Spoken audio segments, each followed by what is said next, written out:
Welcome back to the Leaving Eden podcast. You know what day it is? No, I don't.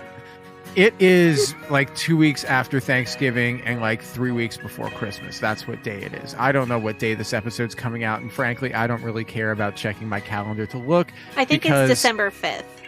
Is that what day it is? Okay. Pretty well, sure.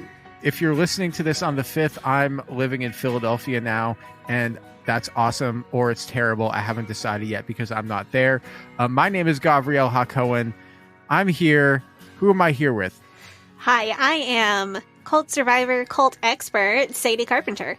I'm glad you're calling yourself cult expert now. That was like a conscious decision. Sadie messaged me one night and she says, I'm gonna call myself cult expert now. And I'm like, you know what? I think you've earned that. I'm gonna start calling you cult expert too. Well, I've spent over 2 years of my life now consistently dedicated on a daily basis to studying not just the cult that I was raised in, but other cults and cult mentality and what makes a group a cult. But before I started the podcast, I was studying this for many years. And you have 20 years of life experience of being in an cult. Yeah, and I think just what I realized is that I don't have to know everything to be an expert on many facets of cults. And also I realized that if I were a mediocre white man, I would already be calling myself a cult expert. No shade to Stephen Hassan. He is actually very, very knowledgeable, but just shade to mediocre men in general. Yeah, I mean, you'd be calling yourself a cult expert if you were a mediocre white man and you'd read a Wikipedia page. Right. So I think that as part of my feminist journey, I am going to start referring to myself as a cult expert because I believe that I am. Sadie, go through life with the confidence of a mediocre white man. But I'm doing it on this one thing, and we'll see how it goes. Yeah, and just baby steps, baby. Baby steps. It's what we're trying to do here. What we're talking about today, though, because it is the holiday season, and everybody listening to this has just eaten, hopefully, a delicious Thanksgiving dinner with either family or chosen family or somebody or yourself. If you just want to do that by yourself, that's also valid. But hopefully you've celebrated an holiday, or you're planning to celebrate an holiday soon. And one of the best things about celebrating holidays is food. That's right. We're doing this one again, baby. Let's go. Let's go. Nope, cut that. Go ahead. Do that before we get into that. Okay, my words did not word. I'm going to leave that in.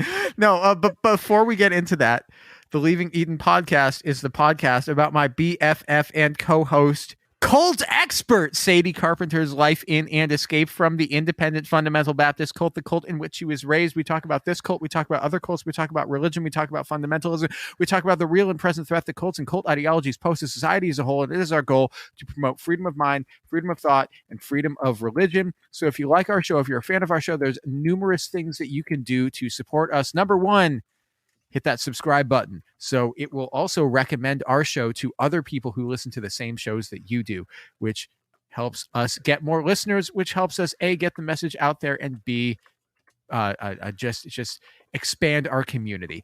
Other thing you can do, you can join our Patreon, where there will be an extended and uncensored and ad-free version of today's episode that comes out one day early. So if you just can't wait till that Monday to get your fix in, you're just jonesing for that podcast injection, then you can join the Patreon and get it a day early.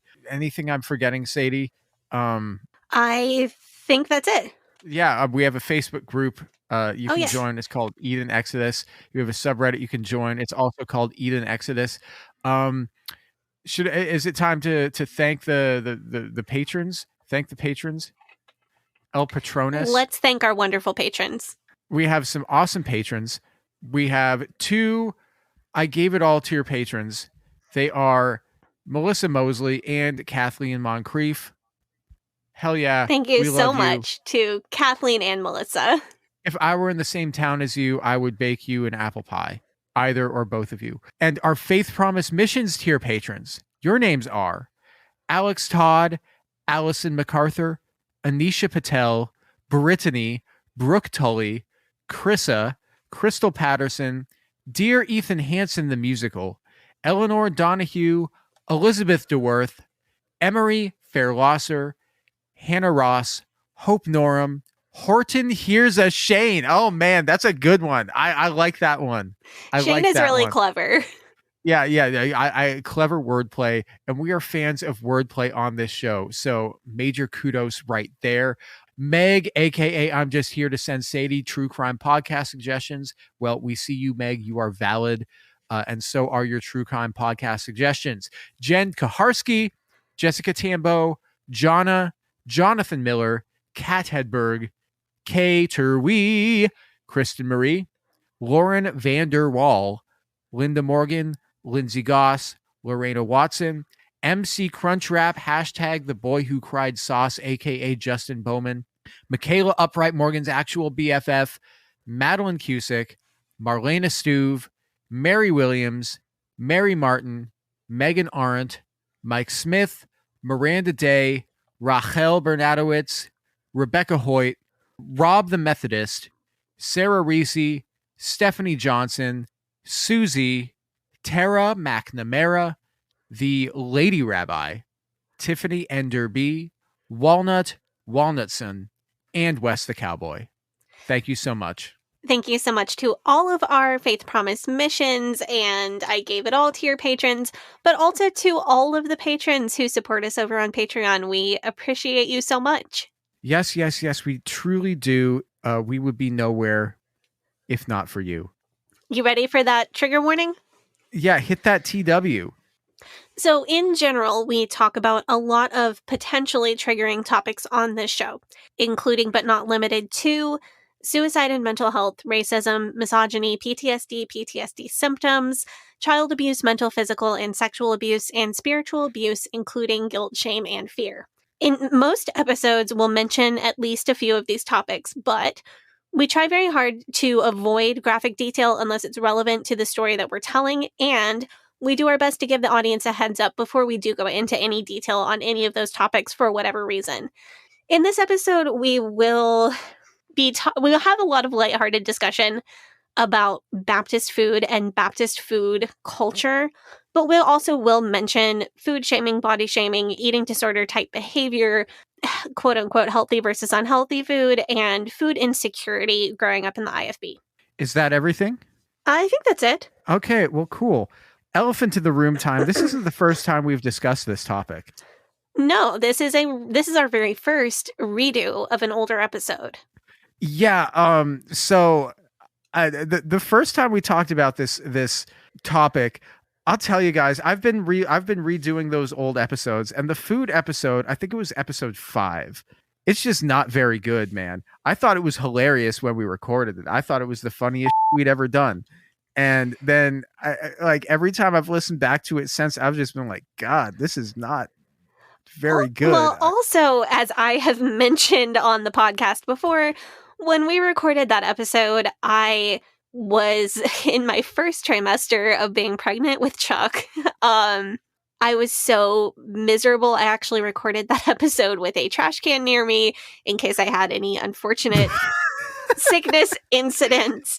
Now I can't remember if I had just found out that I was pregnant or if I was like a couple days before I found out and just thought I had a stomach bug. I cannot remember anymore. But needless to say, I was very ill, and talking about rich and dense Baptist food was not what I wanted to be doing. So partly, Gavi has learned a lot about different food cultures than what he grew up in, and different ways to talk about food that are less shamey, even though he didn't intend to be shamey. But also, I could have had a lot better comebacks if I had not been incredibly sick. So it's really on both of us. I think now, like when we disagree, my way, at least. I wasn't going to say that, but but now, like, when we disagree on something, I think it's a lot clearer. And I've found my voice and been able to speak up a lot more. And also, I am not horribly nauseated. Yeah, the other thing is that, like, the food, the other thing I'm thinking about is that I had some pretty terrible takes on Midwestern food, on Southern food, And I have a couple of opinions of mine that have changed. For instance, you know what I had for dinner tonight, Sadie? What did you have? I had Cincinnati chili for dinner tonight. You ever have Cincinnati chili? Actually, no, I haven't. Do you know what Cincinnati chili is? Well, I know that it's a red sauce, but it's not a meat sauce, and it's served over spaghetti. Well, you can have it with a meat sauce. You can, I mean, traditionally, I think it's a meat sauce. I had it with beans. So I don't know if it's technically a Cincinnati chili, if there are any purists out there from the Midwest, from Ohio, but it is basically chili served over spaghetti. And it's delicious. So That sounds great. I make a food called cowboy spaghetti that's kind of similar to that. It's like a hybrid between chili and spaghetti sauce. hell yeah. The other thing that like in our original episode, I believe I talked a bit of shit about mayonnaise. I talked a bit of shit about potato salad, and those are a couple of opinions that have changed. We'll get into that in a little bit. Okay. We'll get into that. Yeah. So I don't hate all of you people anymore. I've learned to love you and your food. So, I mean, one of our biggest problems is that I can't make you a lot of Southern food because it is the farthest thing from kosher. It's not kosher in about 14 different ways. It's literally like, what do they eat in the South? They eat. Well, so like if I made pork? if I made a lot of pork, but if I made you jambalaya, like jambalaya has both pork and shrimp in it. It's true. So it's a double no. Double no. Or if I made you biscuits and gravy, that has both pork sausage and milk in it. So that's kosher, not kosher, two different ways. Two different ways. If I eat too much dairy, then I shouldn't eat too much dairy. If you want to be in the same room as me, when you made me cheeseburger soup. So I think a big part of the problem is that there are a lot of foods that I would have just made for you that I can't. So that was an additional complication in the journey of 2 years that has been this episode that we're bringing you today. So Sadie, do you want to hit that quote? Do you want to say the quote that kind of started off the... I do, because this is discussion. a quote that I maybe still stand by. So the last time we talked about this, I started with the quote, Catholics have the prettiest buildings, Pentecostals have the power and the spirit, Methodists have the most love, and Presbyterians have great faith, but the Baptists have the best food. Okay, so the claim is that the Baptists have the best food. That's a paraphrase of a quote that I heard passed around quite a bit when I was growing up in the Baptist church, referring to the potlucks and church dinners that we often had. See, I feel like that's throwing the gauntlet down in front of the Catholics, though. You know what I'm saying? I mean, the Catholics do have the prettiest buildings. That's kind of hard to dispute. Yeah, that's true. But like I'm saying, as far as food goes, you know, like you can't. What countries does Catholicism have? Mexico, Italy, Poland.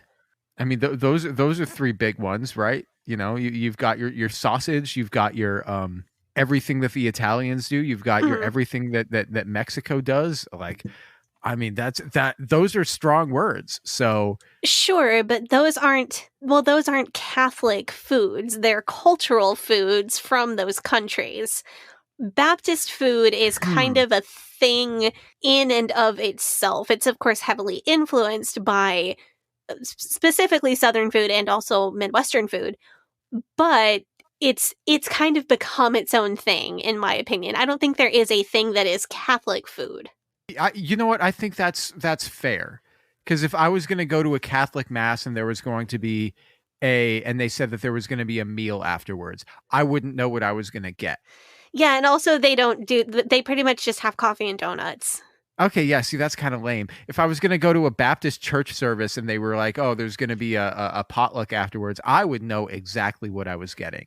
Yeah, you would know that you were going to get a lot of cheesy casseroles, excellent rolls, and really great dessert, which we are going to get into. Okay, and a lot of like casseroles with marshmallows in them. Sure. So I want to kind of define potluck and like what Baptist food culture is. Okay, yeah. So when are you guys going to be eating this food? So one thing about the Baptist church, and specifically the IFB circles that I grew up in, is that food culture is a huge part of church. And I was kind of referencing this with Catholics don't have, at least not in my area, they don't have this kind of strong food culture. A big Catholic family might have a strong food culture within the family, or a Catholic community might have a strong food culture within the community, but the church itself isn't tied to food the way that the Baptist church is. Now, there are some reasons that the Baptist church is so strongly tied to food, some of which are more toxic than others, but we'll get into those. The thing about going to Baptist church is that I feel that we ate together as a church family roughly monthly, probably growing up. Okay. Sometimes even a little bit more. So if there is a wedding, if there is a funeral, if there is a holiday, it's pretty much guaranteed that there would be a gathering of the church members and that there would be a potluck dinner around that event. And that would be everybody. That would be just everybody that's involved with the church, and everybody would bring something, or they'd bring two things. Yeah, so typically everybody would bring, hypothetically, enough food to feed their family. But in practice, everybody will bring about twice as much food as their family would need. So if you have signed up to bring the cheesy potato casserole, and your family would normally eat like a 9x9 dish of it, you'll bring at least a 9x13 or two 9x9 dishes of it. So this ends up with a massive surplus of food and a pretty great time for little Baptist kids. Hell yeah. Depending on how good of cooks the ladies of your church are, because it's all ladies, because misogyny. But I think the proportion of really great cooks in Baptist churches is pretty high. Question. Answer. On the ladies always doing the cooking thing, is there ever a dish a time when it is acceptable for the men to be cooking?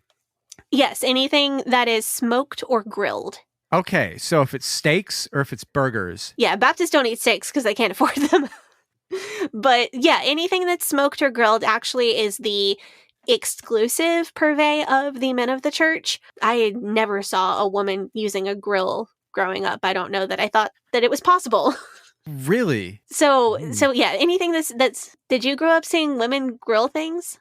Yeah, I mean, the thing is, when I was growing up, my house was extremely vegetarian and extremely healthy food only. So you can grill vegetables. There's nothing unhealthy about grilled vegetables. That's true in theory, but that's not always what we would be. What would it just wasn't a in priority. No. Sure.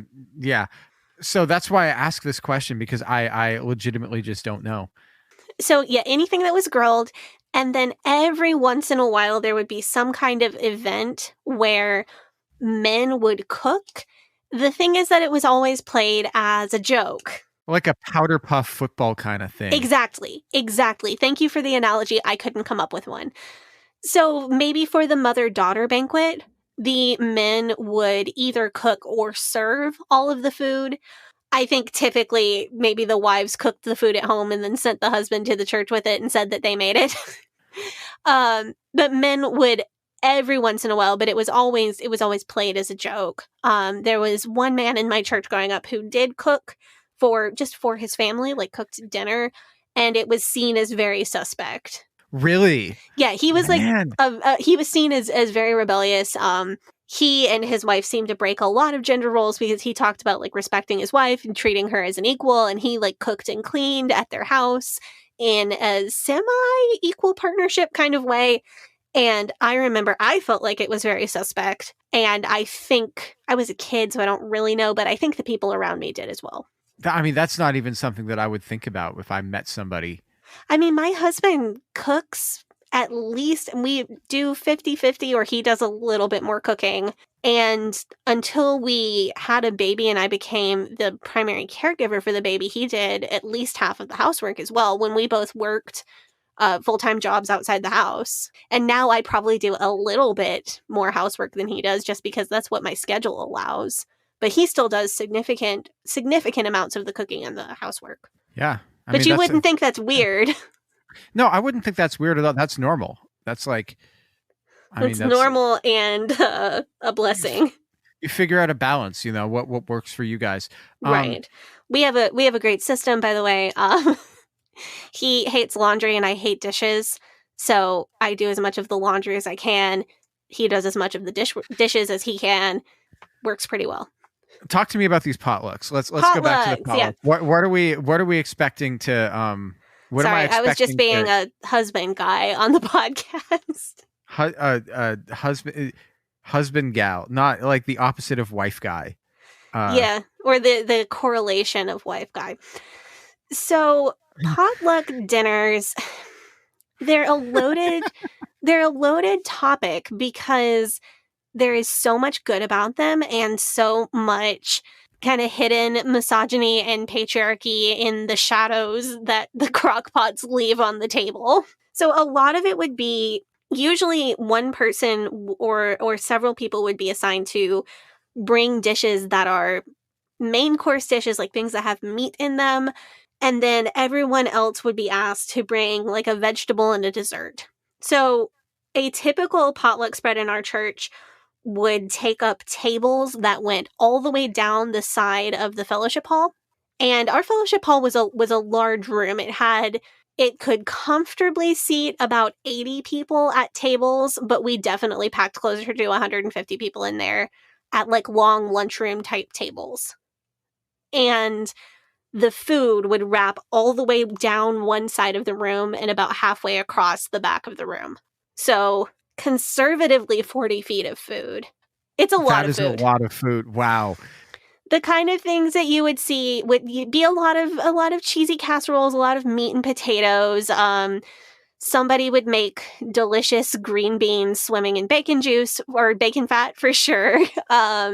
Lots of mashed potatoes and corn and that sort of thing. Lots of bread. If it was a fancier occasion, somebody would make a roast. Sometimes there would be pasta dishes. Trying to think what else we had that I really liked. I remember eating a lot of scalloped potatoes, like cheesy potato casserole type things. Lots of cheese. You wouldn't have a good time here. No, I wouldn't. So I'm trying to think. Okay, what would I be able to eat if I was going through? Maybe I'll skip the cheesy casseroles just for my Jewish stomach. But what else do we have? There might be a roast in a crock pot with like carrots and onions and potatoes. Okay, that should be fine. Yeah, that sounds probably pretty good, man. Actually, yeah, sure. But crockpot roast is fantastic. Slow cook. Yeah. Oh yeah. I'm trying to think like what doesn't have either cheese or pork in it. Is tuna kosher? Yes, but I also don't like tuna. Oh, I'm sorry. Personally, yeah, it's not my taste. It's not. Do you guys do potato salad? Yes. Yeah. Oh yeah, absolutely. Okay. So last time we spoke on the topic, you had some feelings about potato salad. Have those changed at all? Somewhat. Okay. Somewhat. So here's the thing: is that I've had some potato salad that I really did not like, in the past. Which is fine. So have I. Which is fine because there's a million different ways to make potato salad. I've had some potato salads that were very heavily mayonnaise based, and which is what I like. Yeah, see that's what you would be expecting, and that was not my favorite. There's two varieties that I've had that I thought were quite enjoyable. One of them was very heavily mustard based. So here's the thing. I like a mustard based potato salad, and I like a vinegar based potato salad fine. The problem is I don't like dill, and almost every mustard or vinegar based potato salad that I've had includes copious amounts of dill, and I really, really, really, it is one of the few foods that I cannot stand. So you're like for dill what all those people are for like cilantro. Yes, exactly. My problem with dill is that if it is in anything that I'm trying to eat, it completely eclipses the flavor of everything else in the dish, and all I can taste and smell for hours is dill. Do you like sour pickles? Do you like dill pickles or no? I will not kiss my husband if he eats a pickle and doesn't brush his teeth. That's how much I hate dill. Damn, that's... Yeah. I really, really dislike it. So dill, and for people who are starting my cult of personality, as we talked about a few weeks ago, no, dill and fennel are two of the very few, there are not a lot of foods that I don't like based on taste alone. There are a few foods that I have texture issues with, but dill and fennel are about the only things I truly just hate the taste of. Interesting. Okay, that's good to know. Okay, well, the other potato salad that I had that I thought was really good was one where rather than using mayonnaise or vinegar or mustard, it used Thai peanut sauce. I would try that. I don't know if I would like it, but I would definitely be down to give it a try. It was really good. It was like potatoes and like because sometimes you get like a Thai curry, and the curry will have potatoes in it. Yeah. So it was kind of like that. It was just very spicy. It was like a hot potato salad. And not served hot like it was served cold, but it was hot as far as spicy. Spicy. You know, it had like hot peppers in it and Thai peanut sauce. I'd give that a try. That was very enjoyable. I really enjoyed that. So, to all of those people who were did not like the fact that I don't like potato salad, I've come around on some varieties of potato salad, and I just wanted to get that out there. I'm so proud of your personal growth. Thank you. Same. You know what? Same with mayonnaise, where I talked a lot of about mayonnaise. You know what I think it was? I think that mayonnaise is just like the default way to make fun of white people. Yeah, you know what I'm saying? Like if you want to make fun of white people, what are you going to do? You're just going to say, oh, you guys eat a lot of mayonnaise. Because previously I had said that mayo was useless and that mustard accomplishes the purpose of sandwich lube. Well, that's what mayo is, right? It's sandwich lube. It's food lube. I'm so glad you did not say that the first time we recorded this episode. It would have been the end of the recording session. That would have been like the worst, the most cursed Faith Promise Missions edit. My revised take on mayonnaise is that while I don't intentionally order sandwiches with mayo on them, I also understand that its neutral flavor accomplishes a purpose that mustard does not. And I also acknowledge its importance in Russian dressing and fry sauce. Oh, fry sauce. Absolutely. Well, I'm glad we cleared that up. Yeah. So I do feel like I'm on the apologies tour right now. And it's okay.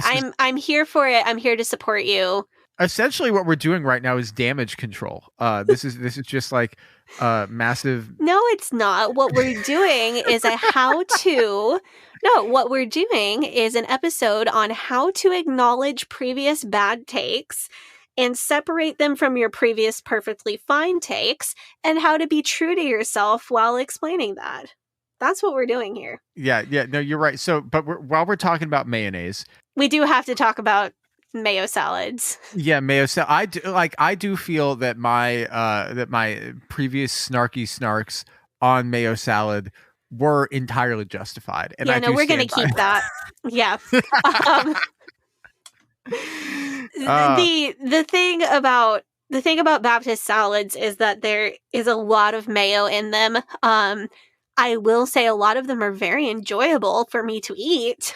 They don't necessarily accomplish the purpose of having a lot of vitamins because some of the veggie space is taken up by mayo. Again, if this is something you want to eat, it's also something that I want to eat sometimes, and that's fine. But if your idea of a salad is something that has all the vitamins and minerals in it, this is probably not that kind of salad. See, in the household where I grew up, a salad was lettuce, spinach, various other greens such as like mustard greens, never iceberg lettuce, only like romaine lettuce, and and oil and vinegar on top of that. That's what a salad is. Maybe some vegetables in it. See, I'll eat that. You know what I really like is lettuce, asparagus, strawberries, and an oil and vinegar dressing. See, that'll maybe do some it. Like walnuts or almonds in there. Because I do feel like the vinegar and something that's like sweet, those go together very well. Like sometimes, if I'm making like spaghetti sauce, I'll put balsamic vinegar in my spaghetti sauce to make it to like, if the tomatoes are a little bit sweet, mix some balsamic vinegar in there. You got to balance those flavors. Any kind of salad that has like tons of veggies and also some strawberries or raspberries and walnuts or almonds in it, I'm pretty much guaranteed to like that. You know what it is? I feel like just definitions of salad change drastically. Yes. So have you seen those Facebook pages that post like weird gelatin recipes from the 50s? Yeah, like through the 70s. Yeah. Yeah. So a little bit of food science history for you fine folks, in case you don't know. These companies were coming up with new products in the 1950s through the 1970s, and a lot of them were focused on making life easier for housewives because they still presumed, advertising companies and companies that made food still presumed that most women were full-time homemakers and did not work outside the house. But they also recognized the growing hustle and bustle of a quickly modernizing world. So a lot of products that were invented, like cake mix and Jell-O and new kinds of canned meats and new kinds of margarine, they were invented out of the food shortages of World War II, and then they were rebranded as things to make a housewife's life easier. Really? Yeah, so that's like where a lot of these like mega processed foods come from. So they just have you like feeding MREs to your family. Like, well, powdered cheese is a direct result of the world wars. Really? I didn't know that. Unless I'm not going to Google it right now, but unless I'm terribly wrong, powdered cheese was invented as a cheese preservation method. Included, like they were looking for something they could send with GIs to war in either World War I or World War II. I think it was II, but I don't know. And also a way to preserve the surplus of cheese due to government subsidies of dairy farms, and also feed the people who are still at home who are dealing with shortages of other foods. So the Parmesan that you get at the pizza restaurant that comes in like the little round little jar and you shake it on, and you got the red peppers and the cilantro, or I mean, no, more like the cheese, the cheese that's in Kraft mac and cheese is what I'm talking about. Oh, that. Yeah, powdered cheese. And also Velveeta comes from that. So about a year ago, I went over to Sadie's house and she made a food that we're going to talk about later. Or are we going to talk about this now? Or are we going to talk about? We'll see. Okay. Well, we were talking. She made me food, and one of the ingredients in that was Velveeta, and I had never eaten Velveeta before in my life. I'd never eaten it, and that was like kind of shocking to her that I told her that. So I just made you eat a small piece of Velveeta by itself. Yeah. And as I recall, you did not think it was as gross as you thought it was going to be. It was a bizarre experience. It was truly because it doesn't taste like cheese, but it doesn't not taste like cheese. It's like cheese flavor, but like if it was like cheese flavor, but with the texture of Jell-O. But now you know what it is. Does that make you feel a little bit better about it? Yes. Yes. No. I don't know. So maybe we'll talk about the food that I made you. Let's talk about that down the road. Can you repeat the question? I got up, of course. So we were talking about how processed foods, like the invention of them, and companies had all of these new fun foods, and Jell-O was a big one.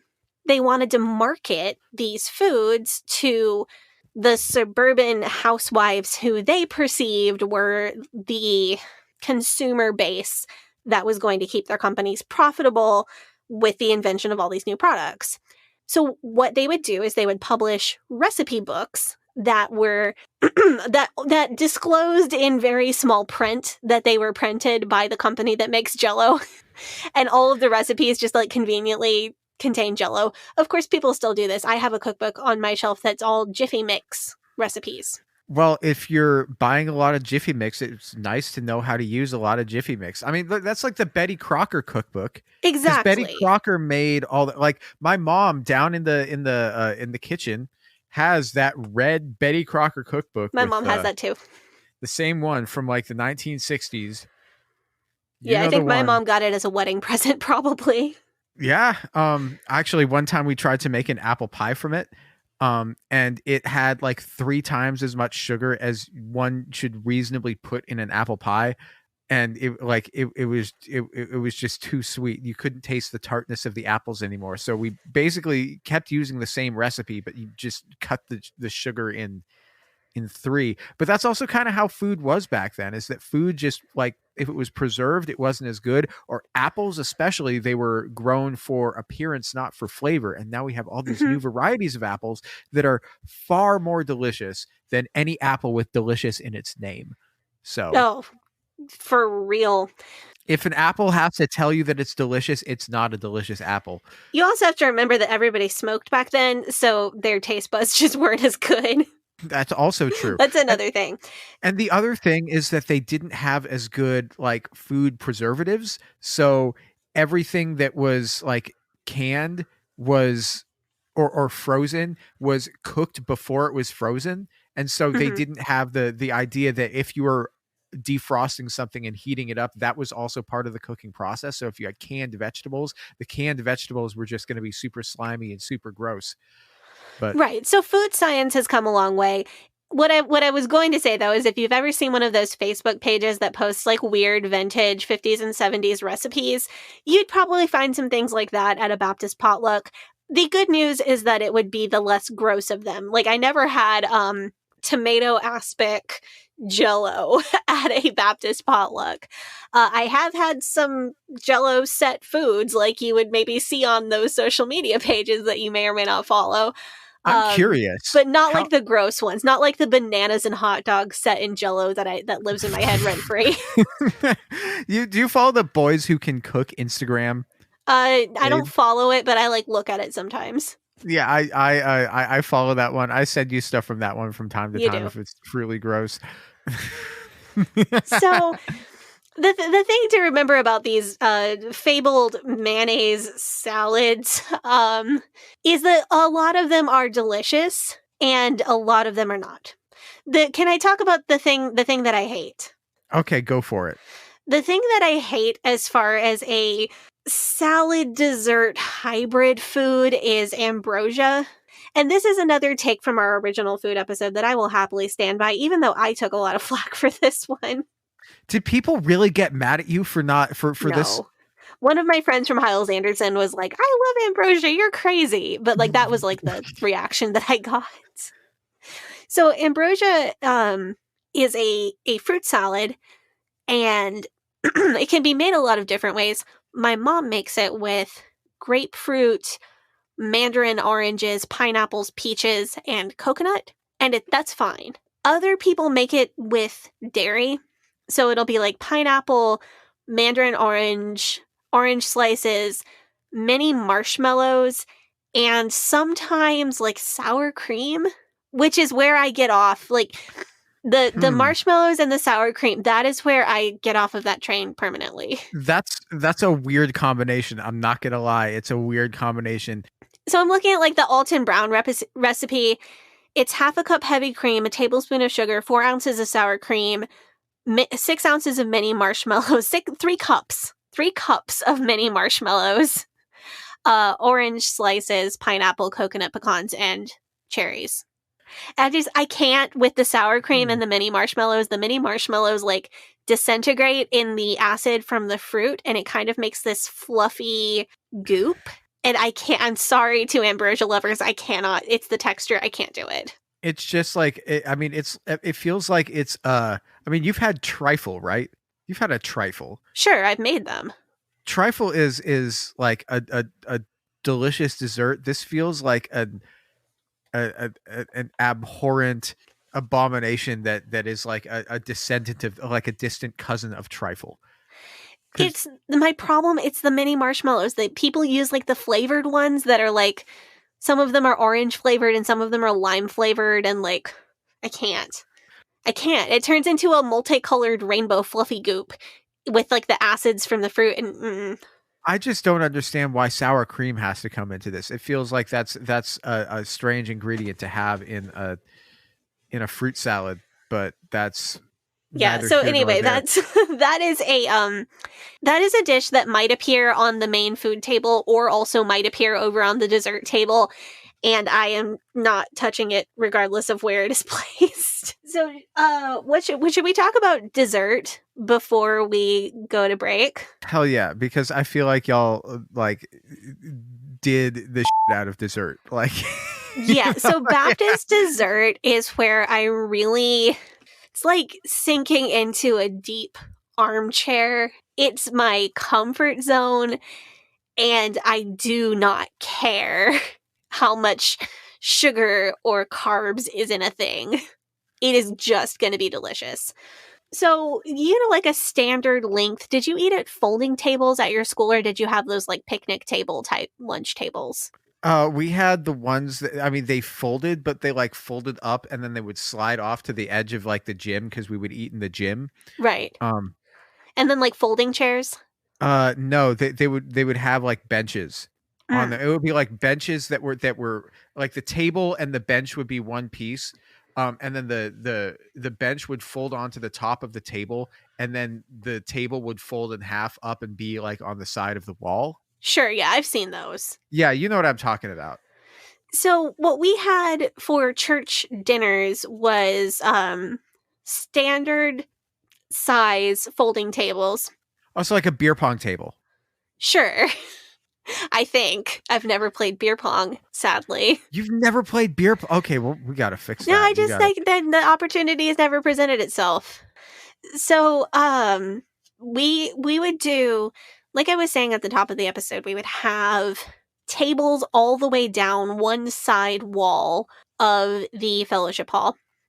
And you would go down that table, and you would try to take a little bit of everything for reasons that we're going to talk about in the back half of this episode. And you would get to the dessert table. You were fully expected to have a completely separate plate for dessert. And for a church dinner that was serving between 50 and 100 people, there would easily be 20 different desserts. Wow. The desserts, my dude. You could just like skip dinner and just load up entirely on desserts, and you would still only be able to have half of them. Sure, yes. The older Holy ladies in my church were amazing bakers and had endless dessert recipes. And I still bake their recipes. Like, there are recipes that I got in church growing up that I still bake happily. Like what? So, I got my snickerdoodle cookie recipe came from an older lady in my church. Oh, hell yeah. I Yeah. bet it slaps. I bet it Yeah. slaps. And then from there, I found a snickerdoodle cake recipe, and snickerdoodle cake is amazing. Oh, hell yeah. So back at the Baptist potlucks, I'm going to try to put together like a dessert table in my mind, like what you would see. So we would typically have 2 complete folding tables full of dessert. So let's see, you would have a chocolate cake, some kind of different cake like carrot cake or red velvet cake. You would have a pound cake or angel food cake or both. You would have maybe some of those lemon shortbread bars. Oh, that you hell really yeah. like. Yeah. Those would probably make an appearance. God, I'm remembering the lemon bars that you made like a year ago and gave to me, and I ate them all in one day. Oh. Well, I found a dairy-free recipe for those, so I'm going to try it in the future from when we're recording, and in the past of when this is published, when you come over for dinner before you Oh leave. my God, that would be truly legendary. It's still got eggs, but it's dairy-free, so it should be good. Hell yeah. So those lemon bars, also, have you ever had Blondie bars? It's like brownies, but not chocolatey. Oh yeah. I know what you're yeah. Where it's like butterscotch. Yeah. Or, yeah. So you might have those, you might have some brownies, you might have some fudge, multiple different types of cookies, and then you get into like the more creative types of desserts. One of the ones that I remember having at church is chocolate lasagna. Go on. So my memory is a bit fuzzy, like probably because I was incredibly hopped up on sugar, but a very and caffeine, because church dinners are when kids can sneak coffee. But R.I.P. to your parents. They gave me the coffee. They're the ones who encourage this. So okay, so chocolate lasagna. It would be like layers of chocolate pudding, like chocolate pudding, graham crackers, whipped cream or Cool Whip, and then chocolate pudding, graham crackers, whipped cream or Cool Whip, and then Hershey's chocolate sauce on top.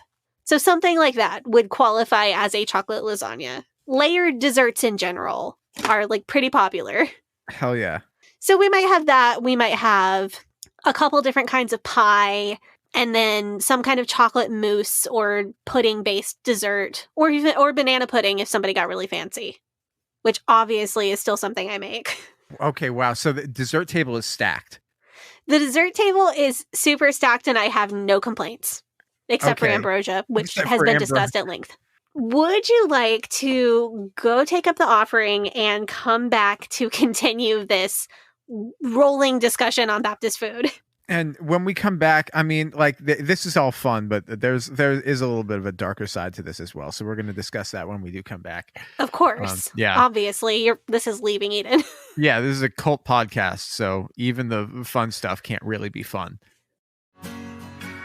Hey, Sadie here. If this is your first time listening to the Leaving Eden podcast, make sure you go back and check out episode 57. It's a primer episode for new listeners. That episode tells my personal story and gives you all the terms and information that you'll need to know going forward. Also, check out our cult true crime series, The First Family of Fundamentalism, so that you can get the whole cult story. If you like our show, you can support us by joining our Patreon, where we have extended and uncensored episodes as well as other bonus content available. You can also join in the discussion in our Facebook group. That group is called Eden Exodus. Tell a friend, tell a family member, tell your worst enemy.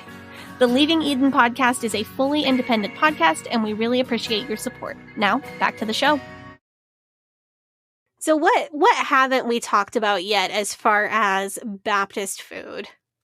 Okay, so we've talked about like the kind of things that you would eat and the sorts of foods that you, because it's always a bit funny to me that, I mean, the Baptists are seemingly a people who don't really go hard in any direction except for one, their like theology, and two, like the food, and everything else is just like absolutely not. It's locked down.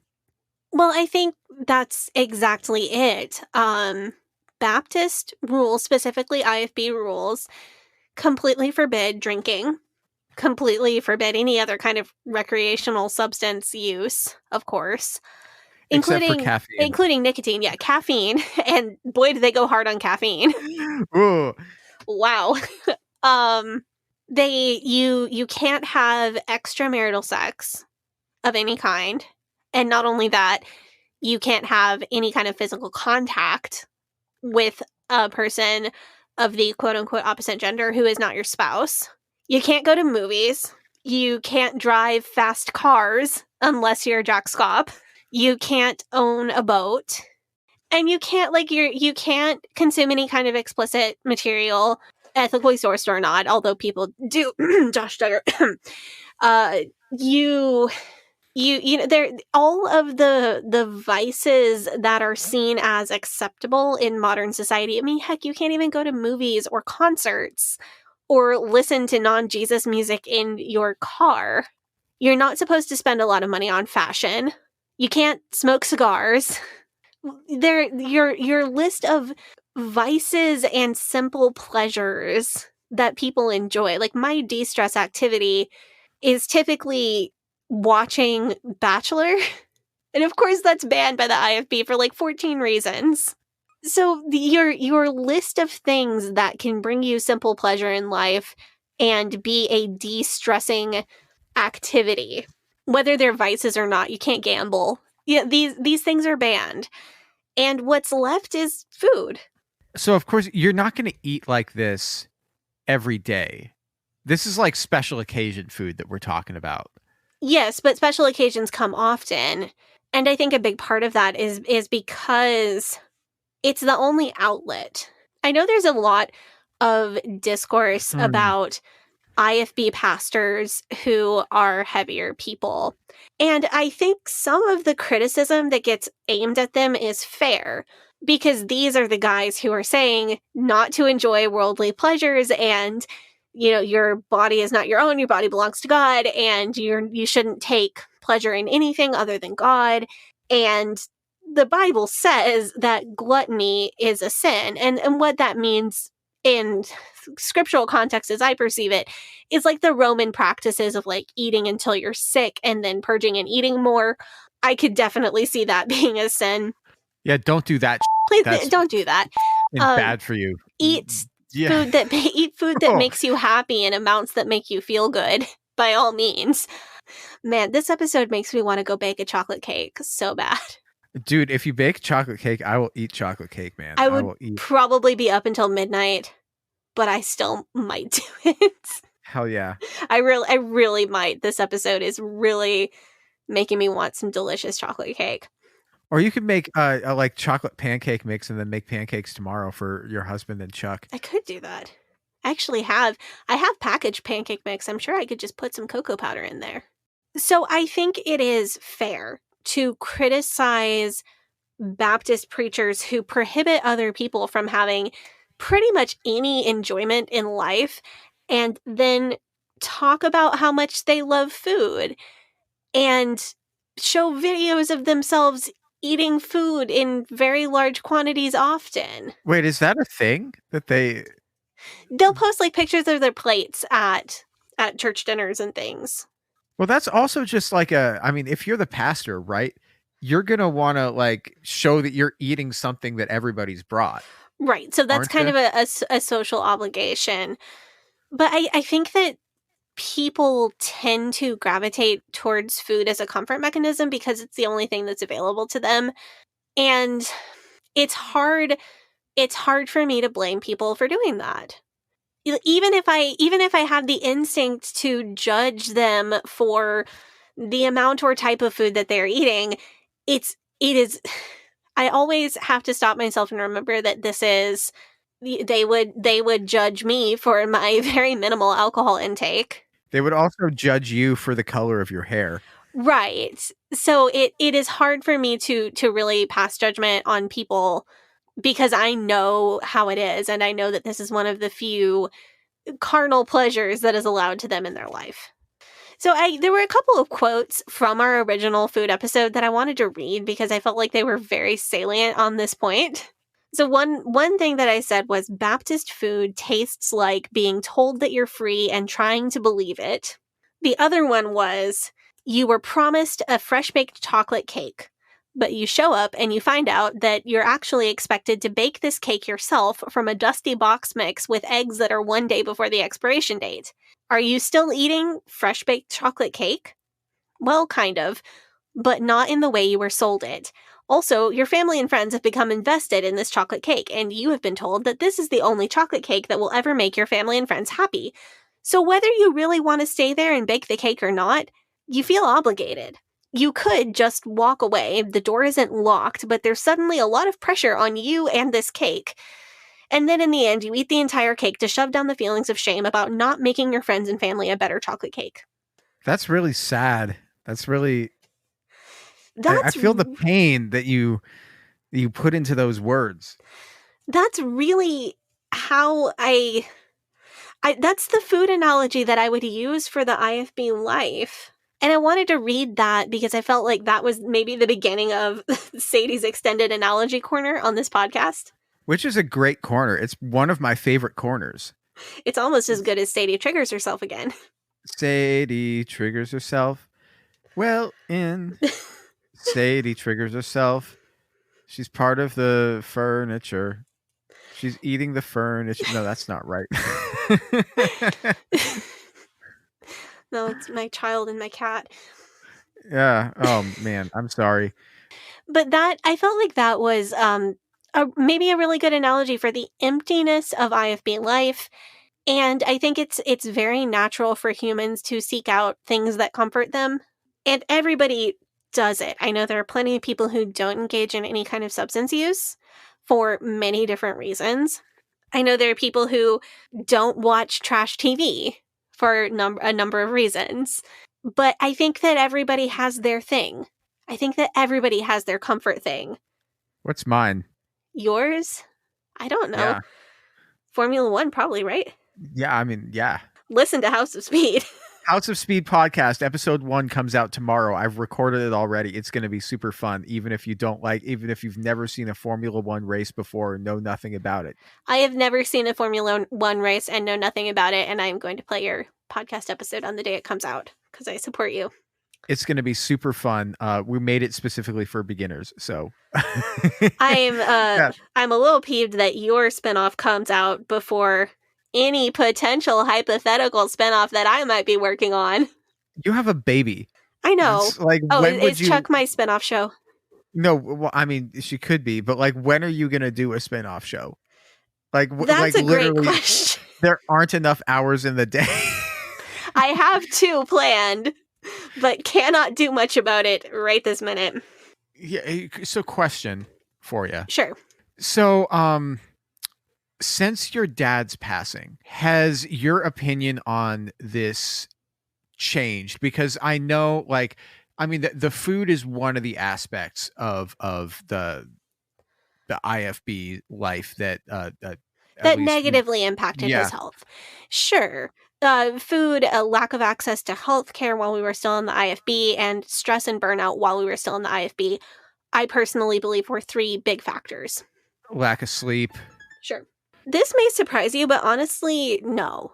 I do believe in taking care of myself and wanting to be a generally healthy person, but if eating extremely healthy all the time and having no sugar and never having chocolate cake again would allow me to live to 85 years old, and living the way I do now, where I enjoy the things that I want at a level that feels moderate and good for me, would allow me to live to 75 years old.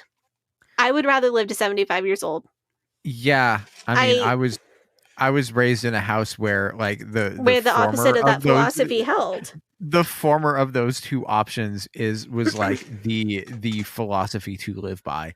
Now I'm very much like, yeah, I value the good that I get out of my time on Earth more than I value getting every possible minute of time.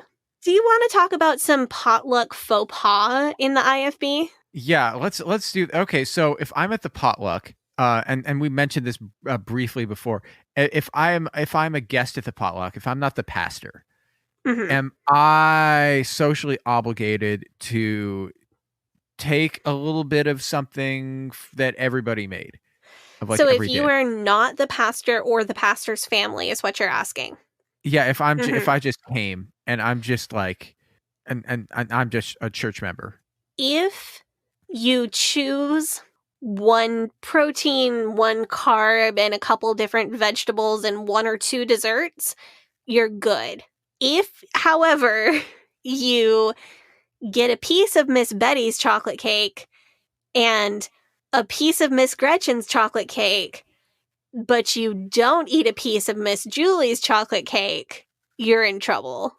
Oh, okay. Because you've committed a slight. Or if you eat everybody's different kinds of cheesy potato casserole except for 1 person's, then you have it's like Victorian fan language or Victorian flower language. You have committed a faux pas. Okay, so what if Miss Julie brought a chocolate cake and she brought snickerdoodle cookies? She brought 2 desserts. And Miss Gretchen brought chocolate cake, and Miss Barbara also brought chocolate cake. And I eat Miss Gretchen and Miss Barbara's chocolate cake, and I eat Miss Julie's snickerdoodle cookies. Is that okay? It's okay as long as you tell Miss Julie how good her snickerdoodle cookies are. Okay, well, you know what? That's fine with me. I would never eat a dessert that somebody else made for me and not tell them how delicious it is. I can confirm you are great with dessert compliments. It's just common. Well, you're great at making desserts, so. Well, thank you. I had lots of good training. It's common decency. It's politeness. You know, if somebody comes to your house, you take their coat. If they bring you a dessert, you tell them how delicious it is. We did have some interesting church members who were kind of known for bringing odd things to potlucks. Oh, like what? Like a fruitcake or like a... No, we had we had one man who brought a loaf of bread. Oh, okay. Well, to a meal that didn't really require it. We had a church member like what kind of bread? Like Wonder Bread, like white bread. Oh, so not like he went to the bakery and No. and went to like a Grand Central bakery and got the Cuomo or the Kumo. He was a sweet man. There was a man at our church also who signed up for a potluck, and the dish that he signed up to bring was jicama. Like the vegetable? Yes. Just like a jicama? Yes. I mean, jicama is good in like a salad. Yes. It's an ingredient that is a quality ingredient. It's like if you combined like an underripe pear and a cucumber. It's a fine vegetable. It's not a dish to itself.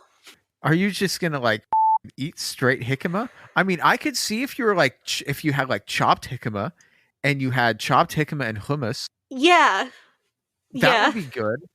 I mean, like, would you bring like a stalk of celery just to the... That was the vibe. That's like the he brought Ann jicama, like, because jicama has like a skin on it. Yeah, I think he intended to bring it chopped. This never actually happened. Like, I think in the end, the organizers of the potluck told him that it wasn't necessary, that he was good. He could just come eat. Okay, well that's nice. I guess you wouldn't want to just have like I mean, it's decorative, you know. It's if you're have Kelly like Havens.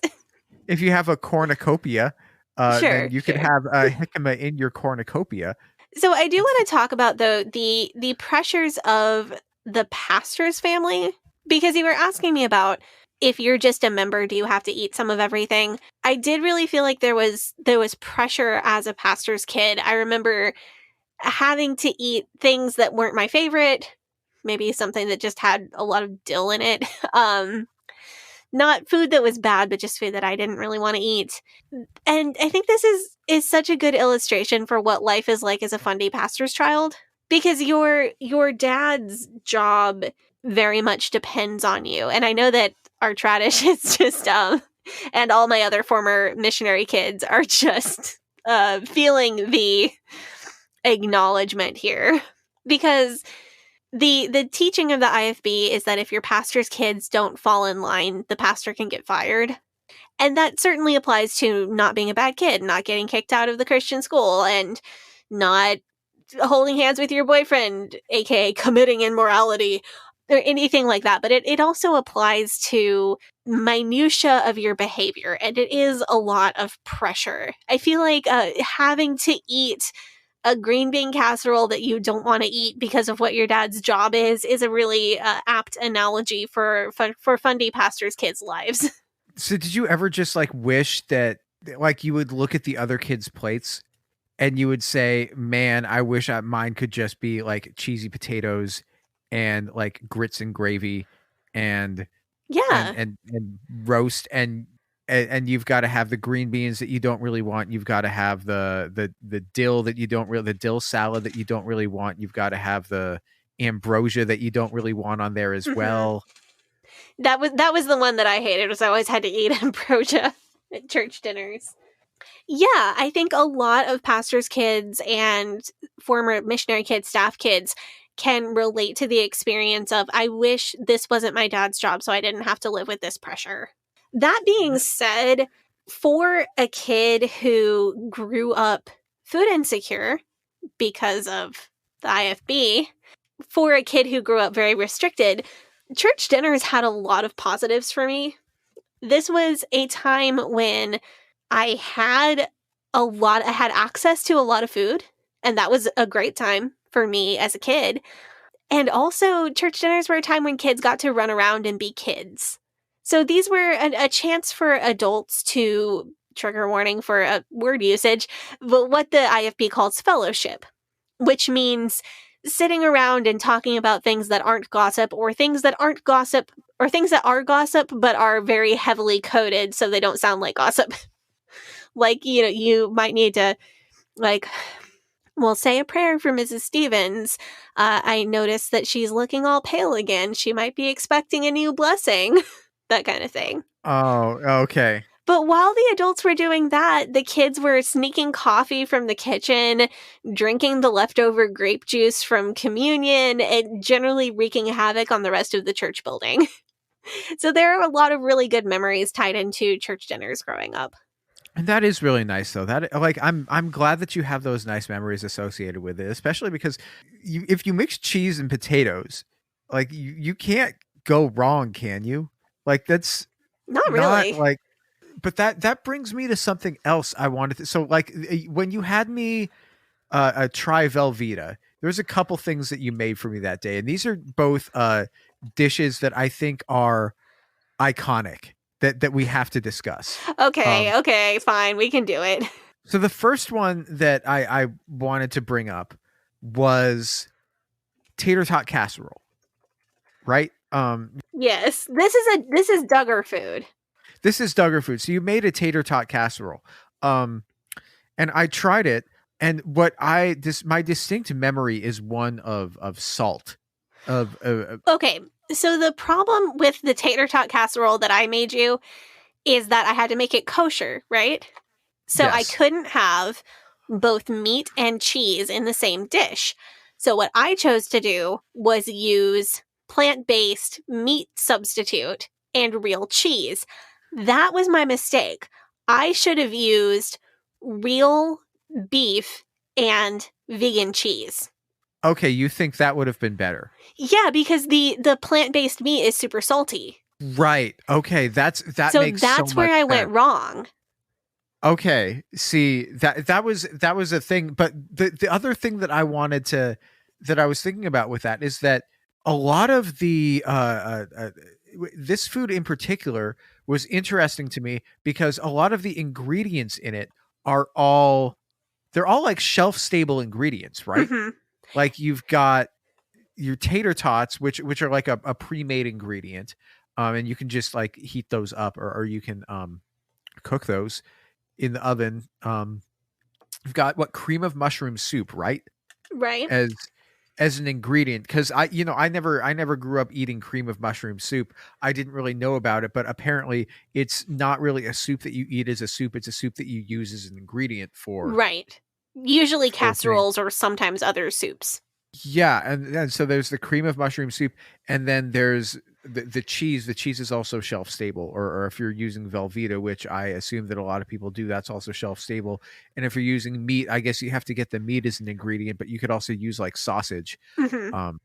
So those are all like pre-made ingredients that go into this food, and I think that's interesting. So I think this comes from two different sensibilities that highly affect the IFB, maybe three. So the first thing is that it needs to be inexpensive, because this is a church that not only encourages you to have lots of children, but also encourages you to give lots of money to the church. So that necessarily leaves many families who are bought into this kind of theology living where money is tight, if not below the poverty line. So these are, and also the church soft forbids, it's not a hard forbids, but soft forbids food stamps, because that's the social gospel, that's taking money from the government, and that's bad. And that's Catholic. Right. So, see the fundamentals episode. That's such a wild thing that they're anti social safety net because that was what the Catholics were for. That's so Well, and we wild to also me. talked about the FLDS, who encourage their members to take advantage of all government programs and then funnel that back through the church. Any benefits that they received back through the church. Yeah, I mean, I guess at least they're not corrupt like that, which is nice, but Yeah. So the food, so number one, I think the food needs to be inexpensive. There are actual classes at Hyles-Anderson where part of the curriculum, of course, classes only for women, where part of the curriculum is how to save money on groceries. Because it's just expected that you will be living under some amount of food insecurity. okay, but also I feel like they should just have a class like that in public schools where they teach you how to shop for groceries effectively. Like when you go out on your own, that's not a crazy class to have. That's a extremely reasonable class to have My issue is more with the marriage and motherhood degree in general, as I've discussed. Yeah. But the let the boys take that one too, except that's sus like that guy in the first half of the episode. Men can't take that at Hiles Anderson. That's what I'm saying. Let the boys let take them. it. Right. Let the boys take it. Right. That would be less sexist for sure. I think the other thing that we have to consider when we're considering the IFB's heavy use of like making processed foods into other foods is the convenience factor, because we're talking about people who the women and AFAB people are all but mandated to be stay-at-home mothers. And they're all but mandated to have the maximum number of children that they can possibly handle or more. So you're talking about someone who is on a very limited budget, raising lots of kids with very little help from their partner. It makes sense that foods that are easy to prepare are going to be a big thing. You've also got a heavy amount of parentification. So you're looking for foods that a 12-year-old can feasibly make by themselves, however old your oldest AFAB child is.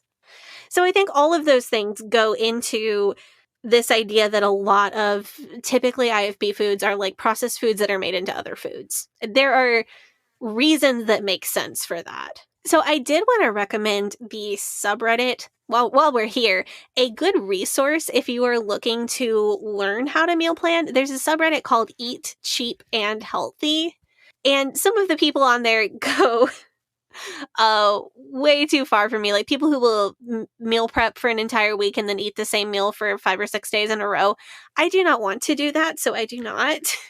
You know what I shouldn't do? I shouldn't share that with my dad, because that'll like but there are some really good concepts on there. Yeah.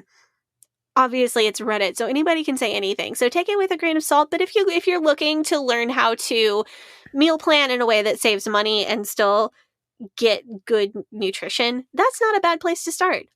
So you wanted to talk about a couple more fundy dishes. The next one is one called cheeseburger soup.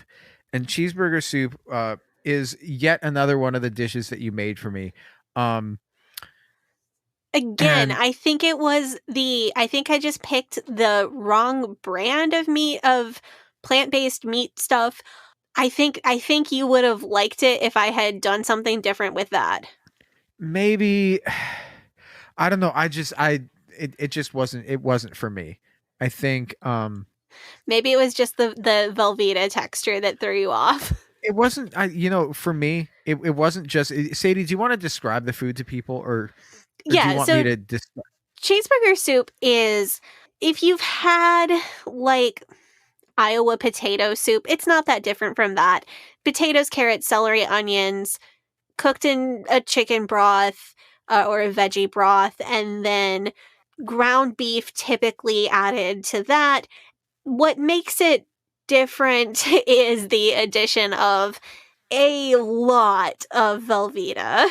So it kind of makes it like veggies and meat in a cheese sauce, like the kind of cheese sauce that you might use for mac and cheese. That's kind of more the vibe.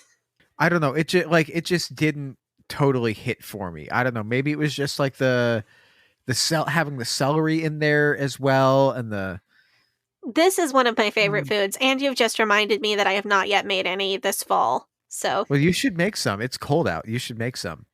Enjoy that. Feed it to your child and husband. Well, we have an evening off work tomorrow, so that might be my project. Well, hey, that should be fun. I tried it. It was not for me. It was not to my taste. But is this a Baptist food, or is this just like a? This is a Midwestern food, but it is the kind of thing that you might find at a Baptist potluck.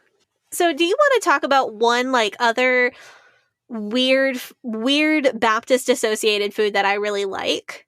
Yes, please tell me about it. What are we talking about? Oh, I've actually got two. So I want to talk about Waldorf salad. Okay, what's Waldorf salad? You explained this to me before, and I can't remember what it was. Waldorf salad, it's a fruit and nut salad. So it's like apples, celery, grapes, walnuts, and mayo. That sounds all right. It's Like pretty how much good. mayo? It's pretty good. It's like a sweet and tangy kind of food. What like how much mayo are we talking? It's the Here, dressing for the salad. Is the dressing just like straight mayo, or is it like a mayo-based dressing? It's mayo. It's all of these things mixed in mayo, like mayo-based potato salad is all of the ingredients mixed up into mayo. The other Baptist associated food that I am a really big fan of is pimento cheese sandwiches. Actually, hold That up. doesn't sound so. Pimento cheese is the. I don't think I've ever had pimento cheese. I am going to take a quick break and text my mom and ask if she will make me some the next time I see her. Please do that. That's so you're gonna see her like. I'm going to see her in real time about a week from now, in the time that people are hearing this about a week ago. Okay, I have sent the text.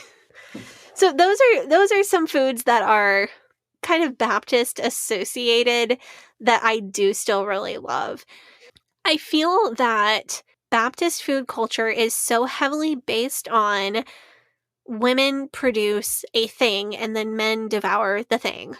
It's near and dear to my heart, and it brings up such complicated emotions for me because there are so many good memories tied up in Baptist food and events where we would all eat together. But that it also so exemplifies the particular brand of sexism that you find in IFB circles in particular. It is all based on women doing extraordinary amounts of work while men do very little. For these church dinners, women would spend hours. You would hear often, oh, so-and-so stayed up all night to finish the food for this potluck. And when it came time to clean up, the men didn't get off their butts. That was women's work. It is something that's really interesting for me to talk about because it encapsulates how good memories can come from something that is in a lot of ways inherently toxic. And I think it says a lot about the expectations that were put on me, not only as a pastor's child, but as an AFAB person growing up in this incredibly misogynistic, incredibly sexist society that enforced gender roles with such vigor. I don't know. I don't feel like my opinion on that is completely set.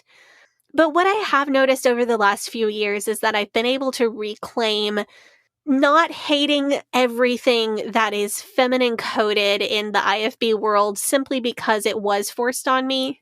I've really enjoyed coming back to some of these hobbies and interests and things that I can do for my family on my own terms, like cooking and like baking and even sewing.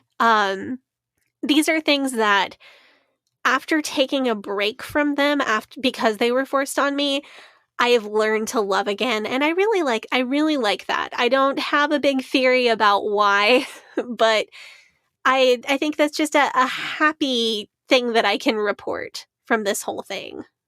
Well, that's nice. That's good to hear, and I think that's really insightful. Do you want to maybe like tell one more funny food story, and then we can wrap this episode up? Oh, I know what you want to talk about. You want to talk about mayonnaise cake. I want to talk about mayonnaise cake. Okay, this is a story okay. from the first time we did, from the first episode that we did. Yep. And so there's the idea of mayonnaise cake, and I think I found this so funny just because, like I was saying earlier in the episode, mayonnaise, like it was not an ingredient that I ever grew up eating. It was not an ingredient that I think we even had in the fridge when I was a kid. And so I always thought it was kind of gross.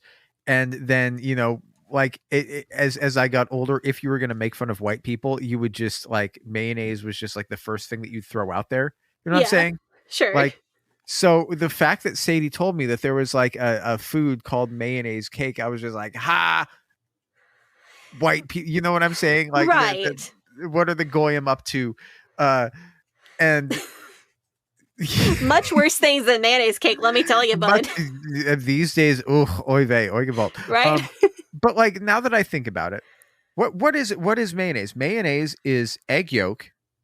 It's like vinegar and like oil, right? Yeah, and all of those are things that you can feasibly put into a cake. Those are all already cake ingredients. Right. Which is egg, vinegar, and oil. Those are all. So it sounds a little nutty, but when you think about it for a minute, it makes sense. I mean, it's like if you were making tacos and you use like a spice mix that already existed. Like you were saying, oh, I need to season my chicken. Oh, what am I going to see? I'm going to use tahini to season the chicken. You're not like, instead of making your own mix. Sure. Yeah. So I'll tell you the mayonnaise cake story, and then I have I think what'll wrap this whole thing up nicely. Hold on. So this story is in honor of my dad because this was one of his favorite stories to tell. Love your dad. Yeah. So when we lived in Iowa before my dad took the pastor job in Illinois, he was an assistant pastor in Iowa. One of the things that he did was run the bus ministry. So of course, as the person who ran the bus ministry, he had his own bus route. And I would often ride the bus with him. So I would get up at ungodly early hours on a Sunday morning, put on my little church dress, my little white ruffled socks, and go with him to pick up the bus, and then drive out to Des Moines, pick up the bus children, and bring them back to the church. There was an older woman who rode the bus to church who lived in a trailer park in Des Moines, which I have a headcanon that some of the guys from Slipknot came from. Don't mess up my headcanon. Because all the guys from Slipknot grew up in trailer parks in Des Moines. So my personal belief is that, like, I've walked past Corey Taylor at some point in my life, and I don't want anybody to disabuse me of this belief because I like it, and it doesn't hurt anybody. So there was an older woman from one of these trailer parks that rode the bus to church with us, and she kept bringing up her famous recipe for mayonnaise cake. So it makes sense. It sounds a little weird, but she keeps saying she wants to bring mayonnaise cake on the church bus for all the kids. Oh, that's sweet of her. It is. It's kind. So one Sunday she shows up with a sheet cake, and it is her favorite. It's her famous mayonnaise cake. She's cutting slices. I'm sitting like near the back of the bus. She's up at the front of the bus with my dad, and she's cutting slices and handing them out to kids. And I go up to get a slice of the mayonnaise cake, and my dad is like, no, you can't have any cake. And I was really upset because I like cake. I wanted some mayonnaise cake. When was your dad ever telling you can't have cake? Well, there was a reason. So this lady had brought one knife and mini paper plates to serve this cake to all the kids on the bus. So what she was doing, though, is she would cut a slice of cake, serve the slice onto a paper plate, and then lick the knife clean. And then cut and serve another slice. So that's why my dad told me I couldn't have any cake. Why would he let her continue to serve that to anybody? Because he couldn't, what was he going to do? Yeah, but there's like parents that are like, hey, there's no parents on a church bus. Yeah, but they've given over their children to this man with this bus going to this church. And yeah, but like, what was he going to do? Like, piss off this old lady because he said you can't give these kids any more cake? I guess. And make all the kids mad who are like standing in line to get cake? Yeah, but are the kids seeing her like lick the knife? Yeah, they don't care. I guess kids are kind of gross. I don't know, Have you ever read any of Corey Taylor's interviews about how he came up? Like how he grew up? I was never like nu metal wasn't my thing. I wasn't really into Slipknot. If you Google what Corey Taylor's upbringing was like, a lot of these kids probably had something similar and weren't too concerned about a little knife licking. I did have mayonnaise cake later in life. I did think it was fine. I thought sour cream would have also been a fine addition to the cake. But that's my mayonnaise cake story. That's really funny. That is. So I was wondering if we could do something maybe a little different. Can I end this episode with a Bible verse? Are you sure this is how you want to end this episode of the show? What kind of show are we?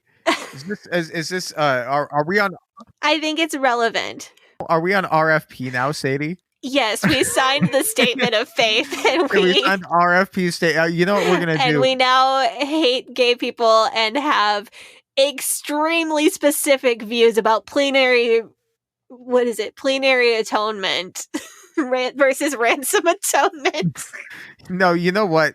You know what we're gonna do? We're gonna start calling a lot of people heretics. What I'm planning on doing is no, I'm not actually gonna do this. In the question for joining the Facebook group, I'm going to ask, will you sign on to our statement of faith? And that's how we killed the yeah. Facebook group. We are not, in fact, going to make members of our Facebook group sign on to our statement of faith. That's correct. No, I'm not going to put that as one of the entrance questions. Do you think it's disappointing to people that I actually don't care about atonement? Do you ever wonder? So atonement is it's a huge thing that a lot of the Theo bros are kind of fighting over right now. They all believe that Jesus paid for our sins when he died on the cross, but it is how.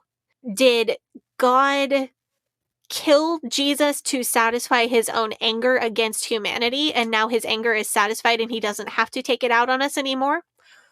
Or did Jesus and the devil have an MMA match for the souls of humanity and Jesus won?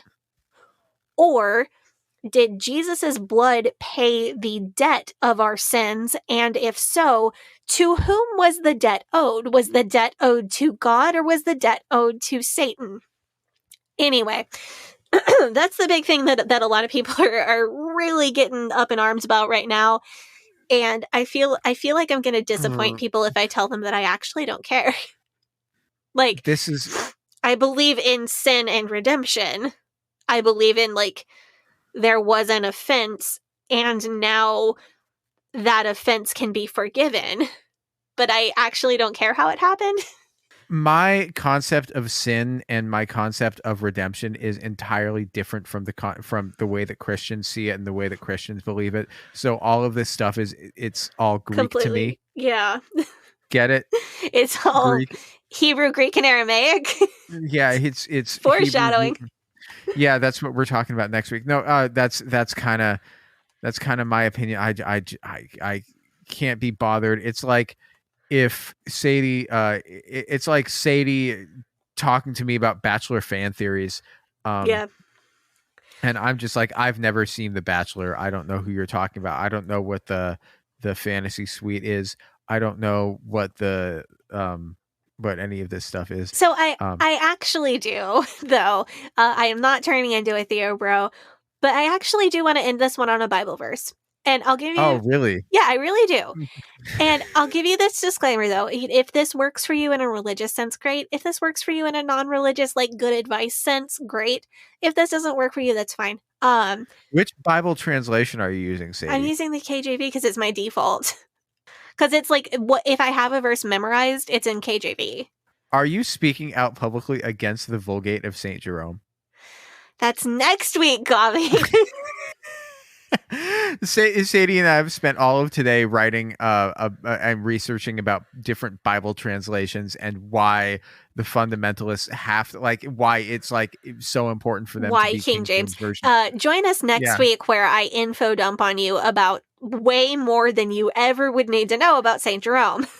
Yeah, hit me with this Bible verse, Sadie. So this is Psalms 104 verses 14 and 15. He causeth the grass to grow for the cattle and herb for the service of man, that he may bring forth food out of the earth, and wine that maketh glad the heart of man, and oil to make his face to shine, and bread which strengtheneth man's heart. And there's another verse, I don't know the reference, but I have the verse memorized. Every good gift and every perfect gift is from above. And when I read those verses, I think that God made things for us to enjoy.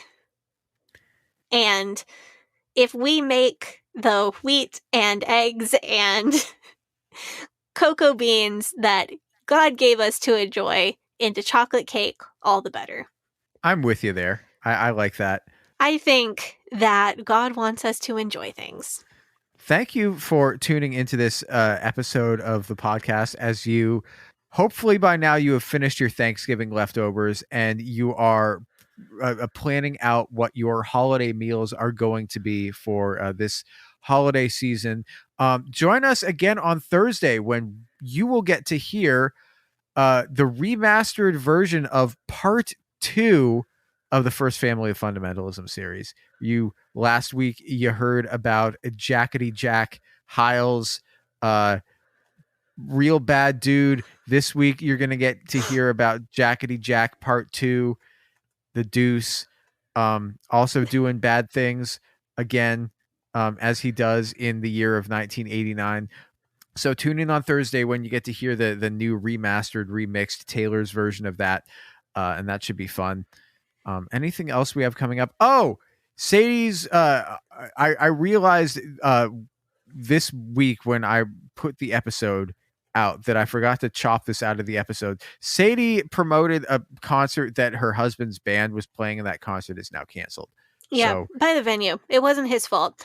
But I am going to let you know when the next show. Go ahead and follow Red Hoof on Instagram if you're into metal music and supporting cool local bands. And when they have a show that I'm going to be able to attend, I'll let you know when it is.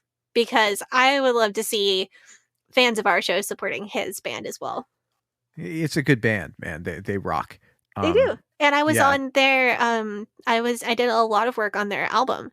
So if you stream or download their album, you can hear me playing piano and singing and doing some voiceover work. And if you just can't get enough of the Gavi, tune in tomorrow to hear me and my friend Milana talk about Formula One racing. If you've never watched Formula One racing before and you know nothing about the sport, like me. Yeah, just like Sadie, we're making a podcast specifically for you guys, specifically for people who have either never watched F1 before or only watched the Netflix series and are trying to figure out what to do now that the season's over. What to do and how to get into that. So we want to just get everyone up to speed. But that show is called House of Speed Podcast. You can check that out. First episode drops tomorrow, December 6th. I'm so excited for you. I cannot wait to check it out. Yeah, I think you'll really like it. I think you'll like hearing my friend Milana go because I play a different role on this show as I do on that one. Like on this show, I'm not the I have the facts guy. That's you. But on that show, I'm often the I have the facts guy. Although my co-host Milana also has a lot of the facts, and she is very passionate about the subject, and that's a lot of fun to listen to. So tune in for that, and it'll be a good time. All right. You can follow our podcast on Facebook and Instagram at Leaving Eden Podcast, on Twitter at Leaving Eden Pod. Sadie, you want to plug the social media? Yep, you can follow me on Twitter at Hell Yeah Sadie, as long as Twitter exists. You can follow. Knows. When that's done, I'll be on Instagram still at Sadie Carpenter Music, and you can follow me on TikTok at Sadie Carpenter 1. And you can follow me on Facebook, Instagram, and Twitter at GAVRIELHACOHEN. Thank you guys so much for tuning in. We have one more episode after next week. We're talking about Bible translations. Week after that, we're reviewing a funny movie, and we'll let you guys know what that is next week, so you can watch it and tune in with us. And so we hope that you guys have a good day. Bye-bye.